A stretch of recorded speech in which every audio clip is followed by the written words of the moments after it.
Karen, congratulations. Thank you very much. You're a winner of one of the Women in Cricket Surrey Awards. So you're the chair, Streatham and Marlborough Cricket Club. Tell us about what that entails.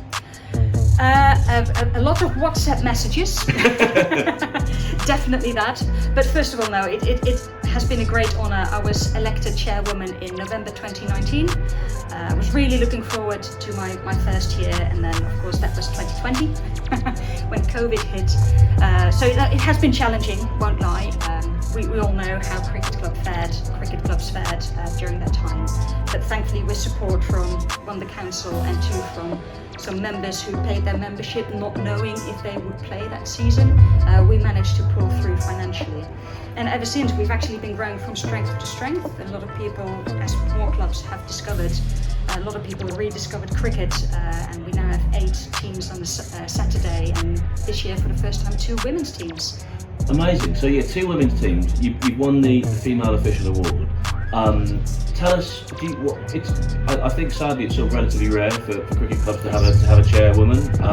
Why do you think it's important that that women are involved in these things and are breaking, you're in a funny way breaking boundaries? Why do you think that's important? Well, we can even see it with the Women's 100. We now see so many young girls, also young boys, but young girls see it as normal that women play cricket as well. And with England women being more and more on TV as well, it is so important for girls to realise that what they want to be growing up is not restricted by their gender. They can be whoever they want to be, and the more we show that to people, whether it being on club level, so me being a chairwoman and attending junior functions as well, making sure that both the boys and the girls see that a woman can be running a club as well. Of course, with a fantastic team, with the executive committee, it's not just me, but to show that, be that role model. If you don't show it, you can't want to be it. I want to talk to you a little bit about the nomination form that I'm reading here. Someone says your values shine through in all your interactions. You're inclusive, equality, participation, balance, measure, fairness and fun. They all seem like pretty great values for someone am I blushing yet? Yes. That seems like pretty great values for someone that runs a cricket club. Why do you think cricket clubs are so important? Because it provides such a nice additional social life for a lot of people within our cricket club. I've met people whom I would normally not meet in everyday life. I wouldn't encounter them during work or in my established group of friends necessarily, but now I have a whole new life that's part of the cricket club, and deep friendships coming from there with people whom I otherwise would not have met. So it's fantastic to meet all kinds of people, all walks of life. We recently gotten on board with a young Afghan refugee who we've kind of adopted as a club, and trying to support him with his efforts to stay in this country. I would never have met that lad, and I'm glad I have. He's wonderful.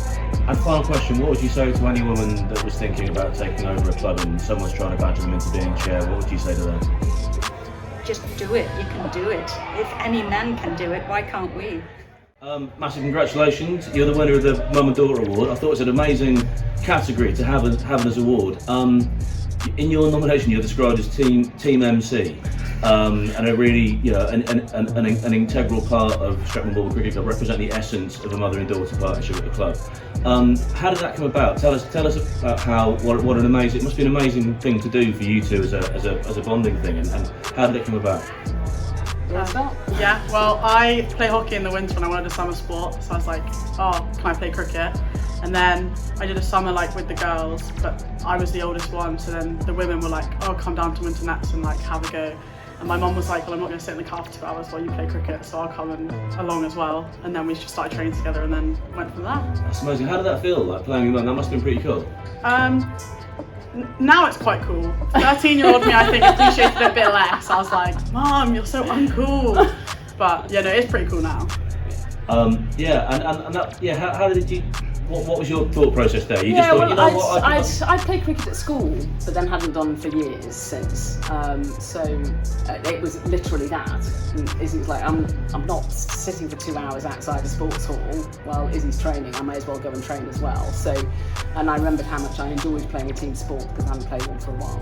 and that they sort of dragged me in really. So it was, but it was also really nice to have something to And do how long with ago the was season. that? 8 years, 7 Now, years, 9, 8 or 9. 8 or 9, something like that. Wow. Slightly blurred. So yeah, Izzy, 1,000 plus runs, 34 wickets. Lizzie, best bowling figures 2 for 7.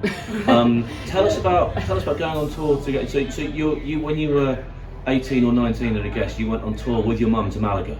Yeah. That must have been a bit different to what most 18-year-old, 19-year-olds getting up to Malaga at that time. Yeah. Well, to be fair, we'd already been on tour already to the Caribbean together, so I was kind of ready for it. But yeah, it was an interesting weekend being on tour with your mum. How did you find? Well, it was quite nice that she was old enough to buy her own drinks. Which is Yeah. The younger tour, it didn't work so well. So. And Liz, you're playing a bit less now because you're off at university, but you've been bug. You're carrying on straight through. Yeah, absolutely. Well, because I qualified as a level 2 umpire because last season I wasn't getting so much cricket because we gained a whole load of new players. So I thought, well, I can already score. I'll qualify as an umpire. I can stay involved in the club in that way. And then we decided we got enough players to launch a women's second team. So I'm actually co-captain of the twos. So I'm now playing cricket every Sunday. So I'm not doing so much umpiring anymore. But so yeah, absolutely bitten by the bug. So.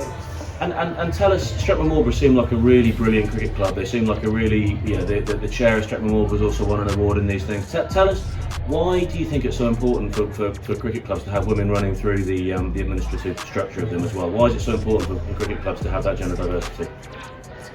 I just think it makes sure that everybody's view of cricket is represented in the people making the decisions. Not that men aren't capable of making a decision about women's cricket, but everybody comes to cricket, particularly in a voluntary cricket club, with their own experience of playing cricket. So they may not think about something that's important for women's cricket because it's just not in their experience. So I think you need, with all issues of diversity, not just within gender, I think you need people all of the people who are playing cricket in your club need to be involved in the administration of it to make sure that everybody's voice is heard. We make sure we've got parents, we've got people running the juniors, we've got people from the women's section, people from the men's section, not just the elite men's teams, but also the Sunday friendly teams, to make sure that everybody gets a fair sort of voice, I suppose.